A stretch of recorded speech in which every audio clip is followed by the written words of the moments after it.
almost everything we see around us is made up. Very little of it is actually really real. It tends to be a matter of social convention and codified power and codified knowledge and so on and so forth. The structures of society are structures of education, are structures of finance, are structures of government and control. These are all made up and all have changed in the past and all will change in the future.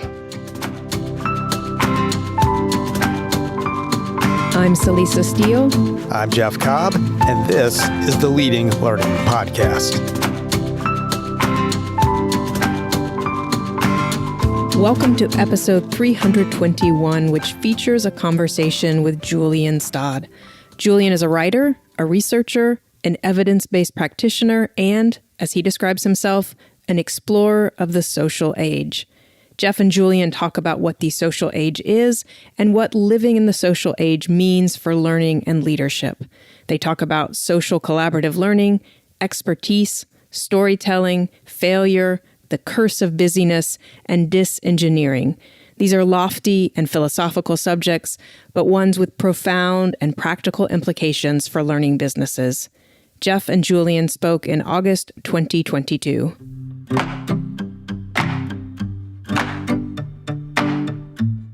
Can you tell us a bit about the work that you do? I know you've got Sea Salt Learning. I think that's kind of the hub of your work. What kind of work do you usually do? Yeah, so my work explores aspects of social collaborative learning, leadership, the creation of culture and models of change at the intersection of formal and social systems. So essentially, the social age is a term I use to describe the context of my work, indeed the context of our organizations. It describes a somewhat subtly evolved reality and the ways in which we need to adapt pretty much everything as a result of that. You know, my work is largely distinguished by being exploratory and quite often wrong. It's very much a process of exploration and sense-making, and trying not to rely too much on that which we have inherited before. You know, essentially it says technology primarily has changed almost everything, but I'm very interested in the social nature of that change, what has changed in terms of social structures and hence organizational structures, indeed even national structures around that. And, you know, how would we adapt to that new reality? Well, and I've already come to appreciate and what I've experienced of your work so far, the fact that you're very often willing to say, I was wrong before, or I thought this way before, now I think this way, and wrestling with some of these concepts that are at the core of your work. And I'd love to get you to go a little deeper around that concept of the social age, because I think it is so fundamental to what you do. So can you say more about, what that means to you? And then, for listeners who are going to be engaged in thinking about learning experiences, designing and facilitating learning, I know social learning is at the core of that as well. Can you talk a little bit more about how that potentially impacts their work? Yeah. So, if we think about some of the broad trends that we've seen, one trend is away from infrastructure being owned and controlled. So when my father used to work in higher education research, and growing up, we used to write our shopping lists on the back of the punch cards that he would bring home. As he was doing his doctorate, he would feed thousands of these punch cards into a computer that sat in the basement of the town hall because the university didn't have a room big enough to fit the computer into. Now, clearly that was one model of infrastructure, massive, expensive, complex and owned. Today, to all intents and purposes, infrastructure is devolved and democratized. So the ownership of infrastructure no longer in and of itself gives an organization mass and power and potential. So as infrastructure becomes distributed, the very question of what does an organization do or own or hold becomes distributed. Another thing technology has given us is radical connectivity. So historically, our connection tended to be dictated by our language, by our geography, by our education, our social status, our class. So it tended to be sort of local and similar and dogmatic. And now it's probably global and distributed, but potentially still dogmatic. But it's, we are radically connected in many different ways across many different technologies. In my own research in the National Health Service in the UK, across 5,000 medical professionals, when I asked them about the technologies they used to connect, to collaborate, to be effective, which is essentially another way of defining learning, they described 17 different technologies, 16 of which they were forbidden from using. So, we see that radical connection happens often in informal and hidden spaces. So we start to paint a picture of individuals connected in local geographical structures, in formal organizational structures, and in global distributed structures, but being effective through all of them. So the very notion of what an organization is starts to blur around the edges. At the very same time as the notion of career fragments, the idea you would spend 30 years in one place is largely a fiction to most people today. So, just scraping the surface, we see that all sorts of things have changed. And what I try to remember in my own work is that almost everything we see around us is made up. Very little of it is actually really real. It tends to be a matter of social convention and codified power and codified knowledge and so on and so forth. The structures of society are structures of education, are structures of finance, are structures of government and control. These are all made up and all have changed in the past and all will change in the future. And as we move into this kind of interesting post-industrial, hyper-connected world, we should ask ourselves, what should we carry forward? Because in a very pragmatic sense, we will need to invent anew the structures that we are going to inhabit.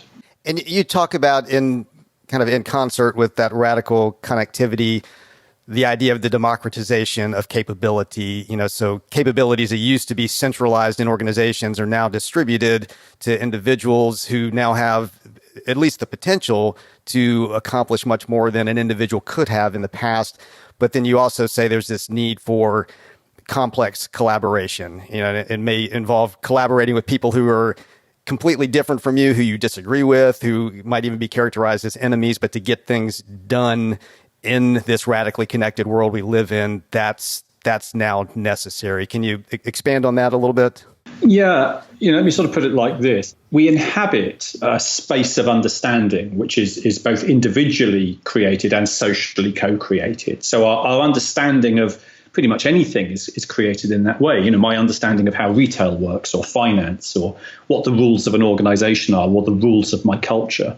These are things which I have created or participated in the creation of as a group social phenomena, and then I become trapped within it. So very often we end up learning and performing within a sort of socially constructed reality, which becomes set in stone. So we learn our own constraint.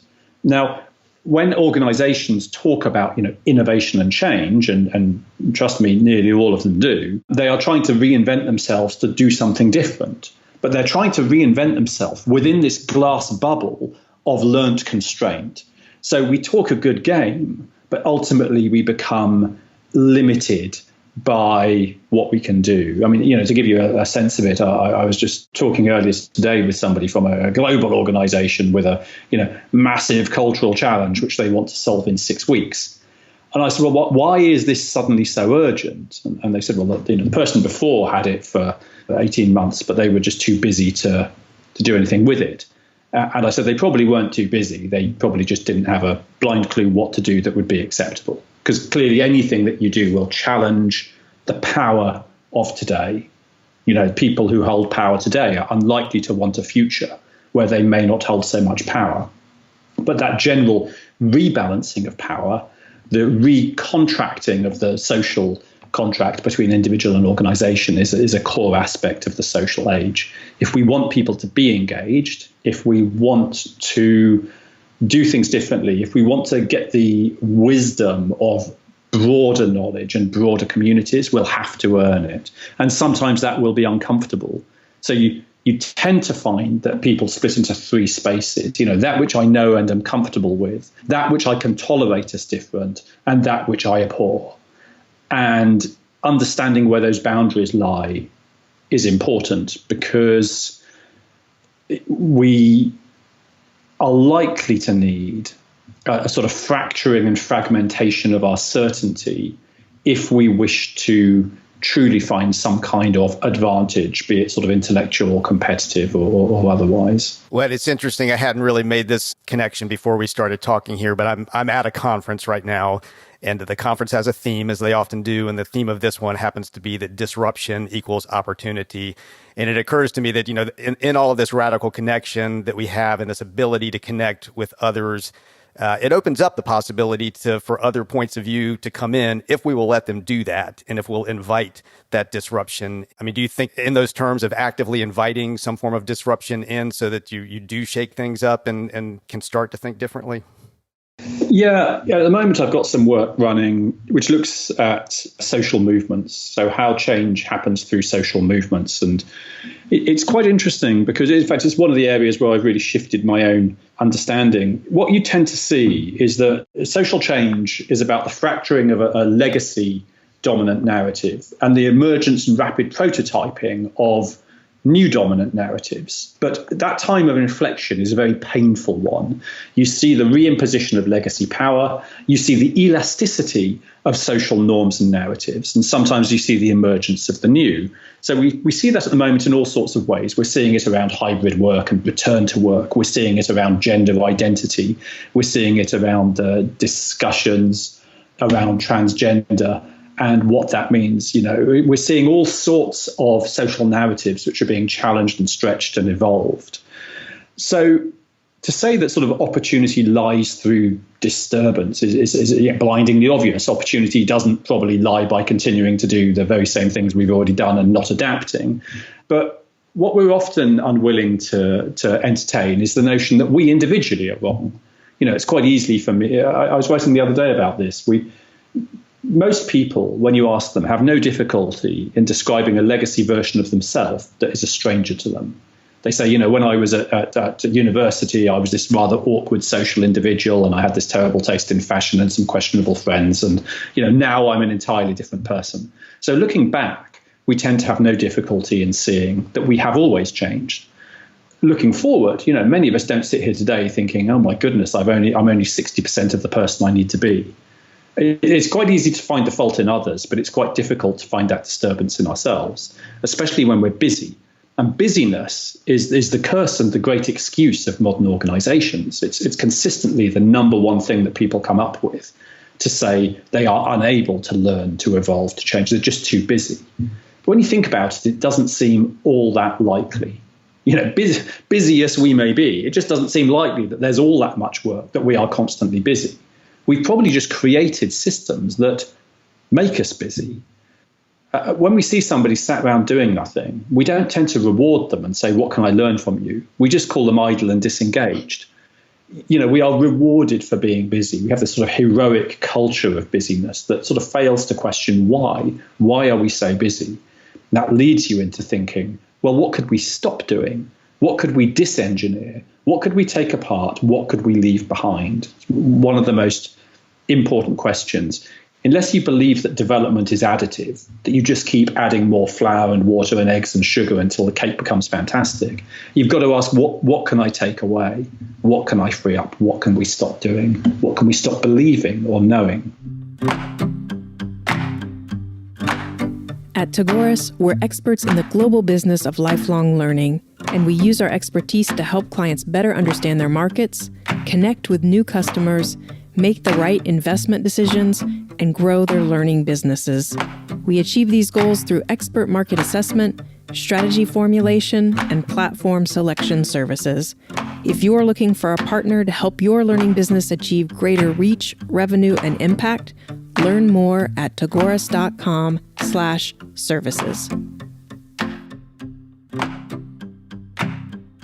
As I'm sort of reflecting on what I've read of yours so far, it seems almost inevitable that if you're going to wrestle with this, you're going to have to evolve into some sort of new view of leadership. And you have, in fact, focused quite a bit on leadership, what it means to be a leader in the social age. Can you talk a little bit about how leadership is now different in the types of structures that you're describing, and in how somebody who aspires to lead or is leading is actually able to accomplish that now? Yeah, I mean, my work on social leadership looks at leading at the intersection of systems. So it doesn't say we need to get rid of what came before. It says we need to broaden and add to it. So roughly speaking, it says in the industrial organization, we needed a type of leadership which was about resource and management and control. It was about collecting together diverse talent, using system and process and established power to direct it in one direction, to quality assure it, to get the output right. And it built a pyramid with people at the top holding power and people at the bottom doing the work, so the traditional Taylorist view of the modern organization. What I think we need now is to add to that, to make it the multidimensional organization. So we still need some formal power, but we also need social. We need the authority-led organization, the authentic leaders who are connected within many and diverse communities. On average, across my research on the landscape of communities, people describe they are probably a member of at least 15 different communities that help them to be effective. Most of them are informal, social, hidden, legacy, precursor networks. So we need leaders that understand that, and that understand the types of power that operate in those spaces, and that understand who controls the narrative, and indeed who controls consequence in those spaces. So I have a major research project running this year looking at experimentation and failure across around 60 of the FTSE 250 companies and beyond. And what's interesting to me is that in the prototype work, which I've completed on that, people describe all sorts of elaborate mechanisms for the initiation and governance of experimentation. I mean, half of them say they're unable to experiment, essentially. But of the ones that are able to, they can either do 300 experiments without getting breathless, or they can do 3 big sanctioned organizational ones. They take a whole range of different approaches. But not a single one of them so far has described a methodology for failure. They leave it to intuition, which means the experience of failure is erratic and tends to flow along lines of social connection. So if I like you, I'm less likely to punish you than if I don't like you, or if I know you. When we leave failure to intuition, the experience of failure becomes erratic. And if the experience is erratic, people are unlikely to take too many chances. So when we look at the ways we rewire or rebuild our organizations, it's likely to include both a formal and a social perspective, which would recognize that people come and go in different ways, that they collaborate in different ways in different spaces, that trust flows unevenly between spaces. And we can see this happening. You see organizations that scale without accruing or accreting much hierarchy, system and process. You see organizations that are just bedeviled and trapped by system and process. Typically, the very mechanisms that made us safe yesterday cast a shadow into the future. And very few organizations have a specific capability in disengineering themselves. They tend to just bolt things on or acquire things, but they never truly rewire themselves from within. And I think that's one of the great challenges today. In 2019, I published a book called The Socially Dynamic Organization, with a rather grand title of A New Model of Organizational Design. And I suspect that very few people read it, but I also suspect it's one of the most important things I've written, because I think you have to take it down to that. What type of organization will you design, and how will you lead within it, and how will people learn within it, and how will it be effective? What's the role of storytelling in that? Because I know you emphasized the importance of stories as a leader, being able to tell authentic stories, and the connection between story and culture. And of course, culture seems to be sort of deeply embedded into this idea of the social age and the idea of being able to make progress and change. Can you elaborate on those a little bit? Storytelling it sort of comes under fire a bit recently, but I think that's more to do with some of the programs and quality of work around storytelling that you see. I mean, in my work, you won't find anything about hero journeys and all the rest of it. I'm not into that space. What I'm primarily interested in is the way that we construct different narratives individually, collectively, organizationally, and how they intersect. So, inside your own head, you have constructed a story about me, and I've constructed one about you, and together we may construct a story about somebody else. We lead, we seek to project stories or create a space for people to invest themselves in stories. We are narrative creatures at heart. We from our very earliest ages, we tell stories. I've been off camping with my 3-year-old, and we've had a couple of weeks under canvas in the depths of Wales, and we didn't take any books with us. But so it's story time. I would just light a fire and make up a story. And when we got home last week, we went to bed up in his room, and I said, "Shall I read you a story?" And he said, "Oh, Papa, no. Talky stories are for when we're camping. Ready stories are for when we're back home." I sort of like that. Talky stories, which are, kind of made up on the spot. Ready stories are the ones that are captured within books, and hence they're like butterflies pinned to the page. We need a bit of a mixture of both, a bit of the ready ones and a bit of the talky ones. And then, of course, it raises questions about who owns them. So, your reputation is a story. We're only talking today because I had a very great conversation with our mutual friend in a car in a thunderstorm, and your name came up and my name came up, and then she shared something of our reputation with each other. So reputation is a story told about us, and one that traps us and one that enables us. You can understand pretty much anything through the lens of stories.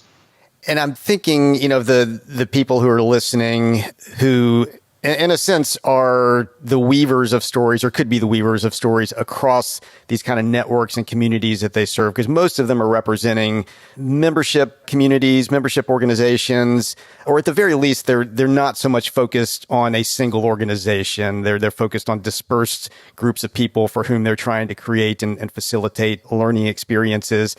Do you see anything different, or are there nuances in this that would apply to that group of people as opposed to, say, an L&D professional in a corporation? Or is it really the same dynamic regardless? Well, you should probably have invited Say back for that, for this part of the conversation. Some things are the same. So, cognitively, certain aspects are the same. The way that we respond to stories, the way that we frame our learning and understanding within them. But because the context is different, then I think the role of stories is different. I personally, at this stage in my work, tend to favor, or perhaps I should say, be more interested in social collaborative models of learning, which typically use, narrative and discourse structures to allow the social co-creation or social creation of knowledge within a scaffolding or framework. So there is typically a background, a framework, or a chapter structure, a narrative structure that we want a program to hold. But it's then about how much knowledge you want to put into it and how much you want to create space for divergent understanding to emerge. Now, I think, from my understanding of your audience, they will probably have less formally mandated structure in terms of what learning looks like.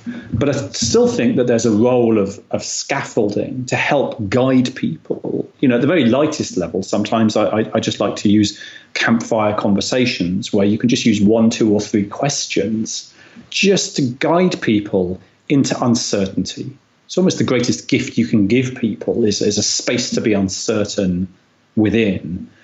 And I ran a session this morning as part of my work on quiet leadership, which is leadership in the smallest of actions, on kindness. So I had, people from around the world came together, and I said to them, we're just spending an hour talking about what it is, why is it important, how does it work.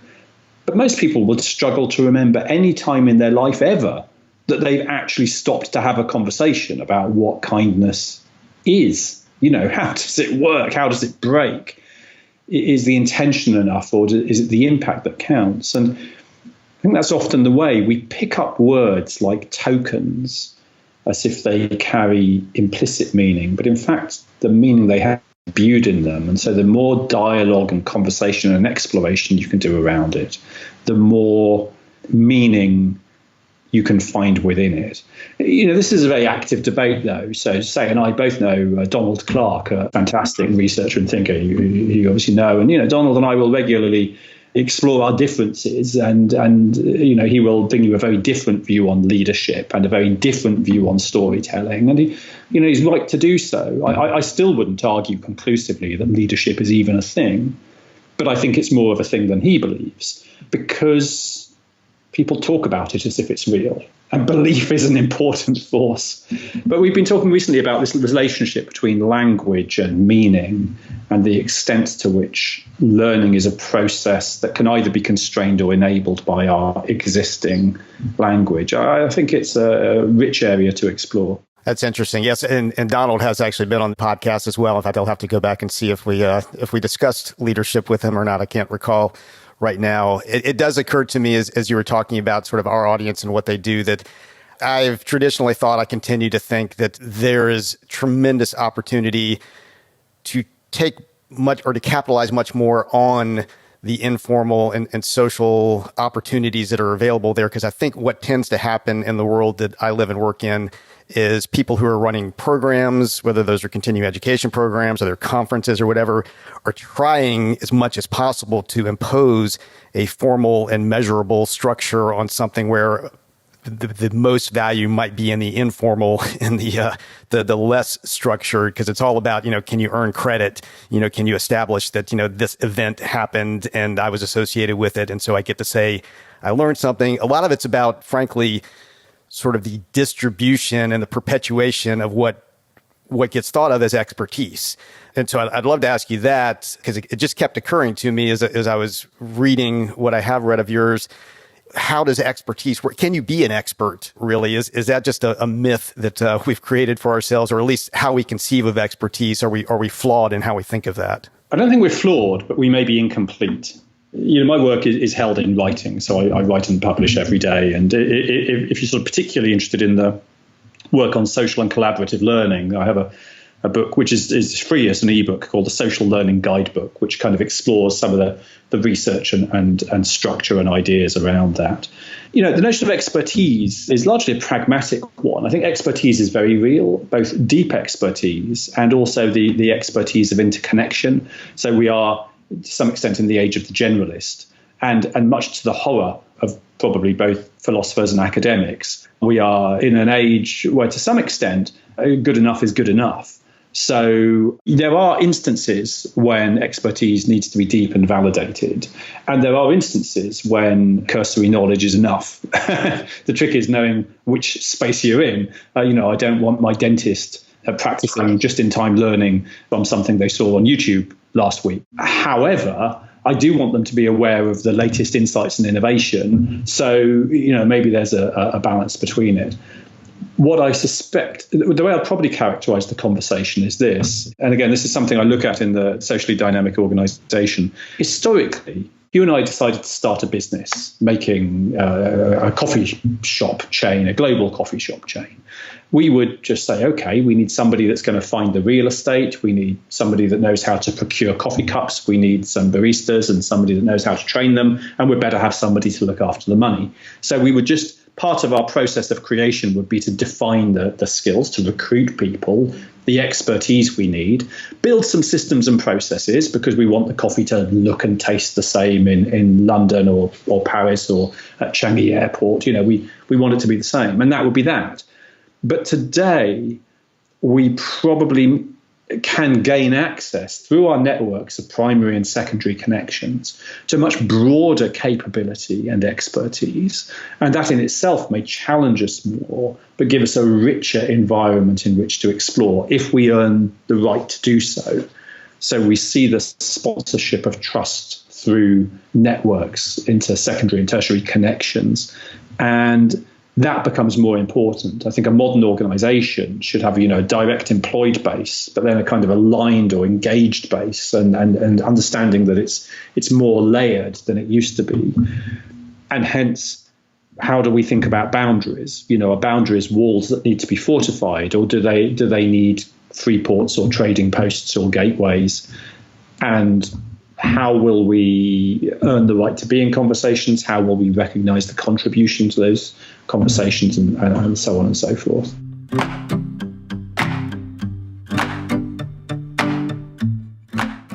I do always like to ask guests about their own lifelong learning. Obviously, writing's very much at the core of yours, and I'd love to sort of know how that evolved, how that came to be for you. You use illustrations a lot, and I assume you're the one creating those illustrations. Maybe you could talk about that as well, but the writing and visually expressing yourself and how those fit into how you go about your own lifelong learning. I started out kind of as a pretty mediocre researcher in a sort of post-grad academic space, and was tempted out of that into the organizational one, establishing an e-learning business, and finding out that you actually could earn some money and afford to buy yourself a new T-shirt once a year. So I kind of swung wildly between academic and industry for the first 10 years of my career, but neither really suited me. I didn't like being in academia because it was too abstract, and I didn't like being purely in industry because I wasn't doing anything I was proud of, even though we were kind of very successful. So around 2010, when we sold that e-learning business, it gave me a bit of breathing space to get back into writing. And I started forming those ideas and that work around the social age, finding a very conversational style. I mean, at the time, just using WordPress as this emergent blogging platform, I just found a space and an audience and really loved it. But it was only after a couple of years, really, when the iPad came out, that I could seamlessly integrate some really terrible illustration within that work. And it just exploded. I mean, it drove up engagement tenfold and hundredfold. It was kind of embarrassing at the start. But I'm like a mediocre artist. I'm okay. Watercolor is really my thing. But suddenly I was illustrating on the iPad. And for a few years, it kind of all swirled around. And then I realized that my writing was changing, and the way that I write changes. And now, I write every day and adhere to a principle of working out loud, where I share my evolving thinking, which is really a very defensive posture, because some people have the confidence to say, this is the answer, this is the thing. I don't. I don't particularly like conflict, and I'm just not all that certain about it. So I tend to say, here's what I'm thinking at the moment. And sometimes things emerge from that maybe are true. And sometimes they just embarrassingly die and fade away. And that's okay. That works for me pretty well. So illustration is interesting. I typically start with the illustration and then write around it. Not always, but I tend to do that. And I think that illustration is a language that's the same as words. It gives us a language. So my writing is, I suppose I should say my output is very wrapped up between illustration and writing. And I remember the first review that came in for the Social Leadership Handbook, which was the first major book I published in 2014 for the first edition. The first review that came in was commendably short. I liked the illustrations. So they probably didn't even read it. But that's I think a lot of people know me around that side of things. In fact, if I'm honest, I suspect a lot of people don't read. Occasionally people say, I discovered your work and I went back and I read everything. And I feel terribly, terribly sorry for them, because it's very much evolutionary. But illustrating helps me think, and thinking helps me write. And, I'm very lucky that my work has been adopted by, just these fantastic organizations around the world, which then gives me more opportunities to meet more fantastic new people and do more fantastic new work. And funnily enough, Say and I are just embarking on the journey to tackle the Learning Science Guidebook. So that's going to be a book we're hoping to write together. And I feel sure I can tempt Donald into some writing one day as well. So it's, writing is something that brings us together. But the trick is to remember that difference is actually a good thing. You see, even in our space, in that sort of learning and development space, you see a lot of people who are willing to be smug in their own confidence about how right they are. And I'm glad for them. I'm glad that people, have this great certainty. I don't. I'm perfectly okay with critiquing my own work because it's very full of holes. But if you want certainty, do what everybody else does and be sure about the things other people are sure about. But if you really want to learn, you need uncertainty and you need to test things in practice and be willing to learn from it, which can be, painful and uncomfortable. And it won't happen by chance. You have to curate or create the environment in which that can happen.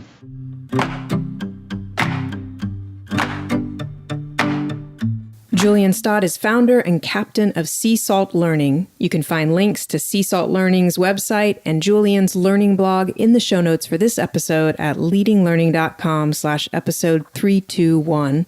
His blog is a great way to go deeper on the subjects he and Jeff talked about in this interview and an example of working out loud. So we recommend you check the blog out. At leadinglearning.com/episode 321, you'll also see options for subscribing to the podcast. And we'd be grateful if you would subscribe if you haven't yet, as subscriptions give us some data on the impact of the podcast. We'd also be grateful if you would rate us on Apple Podcasts or wherever you listen, especially if you find the Leading Learning podcast valuable. Jeff and I personally would appreciate it, and ratings and reviews help us show up when people search for content on leading a learning business. Go to leadinglearning.com/Apple to leave a rating. Lastly, please spread the word. At leadinglearning.com/episode 321, there are links to find Leading Learning on Twitter, LinkedIn, and Facebook. We also welcome good old-fashioned word of mouth, so please suggest the podcast to others who might benefit. Thanks again, and see you next time on the Leading Learning podcast.